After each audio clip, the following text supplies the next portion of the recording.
పెడుతున్నటువంటి సందర్భంలో మీ ఫీలింగ్స్ ఏ రకంగా ఉన్నాయి? ఇట్స్ చాలా ఎక్సైటింగ్ గా ఉంది అండ్ సినిమా థ్రిల్లింగ్ గా ఉంది. తర్వాత ఒక నా జీవితంలో రెండవ ప్రస్థానానికి ఇది తొలి రోజు అండ్ ఇక్కడి నుంచి ఒక ప్రజాసేవకుడిగా నేను నా బాధ్యత నిర్వర్తించడానికి తొలి అడుగు.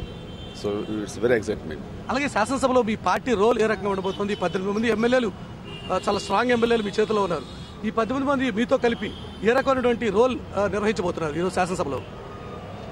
ఏ ఒక్క నమ్మకంతో అయితే కనుక ప్రజలు మమ్మల్ని ఎన్నుకున్నారో, ఏ కర్తవ్యం మా మీద పెట్టారో ఆ ధర్మం మేము మనసా వచ్చాకరమైన ఖచ్చితంగా నెరవేరుస్తాం.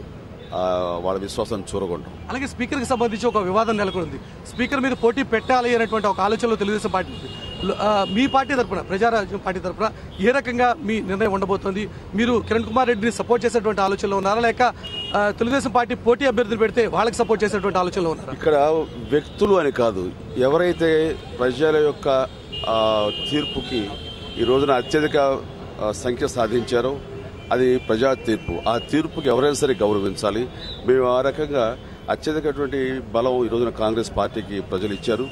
ఆ సంఖ్యా బలంతో సభాపతిని ఎన్నుకునే హక్కు కూడా వాళ్ళకుంది అండ్ దాని ప్రకారమే మేము నడుచుకుంటాము. ఏదేమైనా సరే ఇలాంటి విషయంలో ఎలాంటి కాంట్రవర్సీ లేకుండా ఉండాలనే ఉద్దేశంతో ఉంది.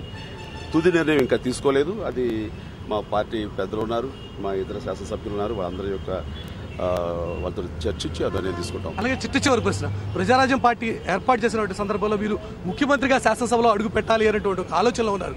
నేను కింగ్ మేకర్ కాదు, కింగ్ గానే శాసనసభలో అడుగు పెడతానని చెప్పి. కానీ ఈ రోజు ఒక పార్టీ ఫ్లోర్ లీడర్ గా అడుగు పెడుతున్నటువంటి సందర్భంలో మీకు ఏదైనా కొద్దిగా ఏదైనా ఇబ్బందిగా ఉందా లోపల? అస్సలు ఆ విషయంలో అస్సలు ఏ మాత్రం లేదు. లేకపోగా ప్రజా తీర్పును గౌరవించే ఇదిగా మేము అంత ముందుకు వెళ్తున్నాము. ఆ హుందాతనంతో వెళ్తున్నాము. దాన్ని గౌరవించి వాళ్ళు ఏ బాధ్యత అప్పచెప్తే అదే బాధ్యత మేము నిర్వర్తించడానికి వెళ్తాం తప్ప ఇందులో మరొకటి రాలేదు అన్న ఏమిచ్చినా సరే అప్రూపం.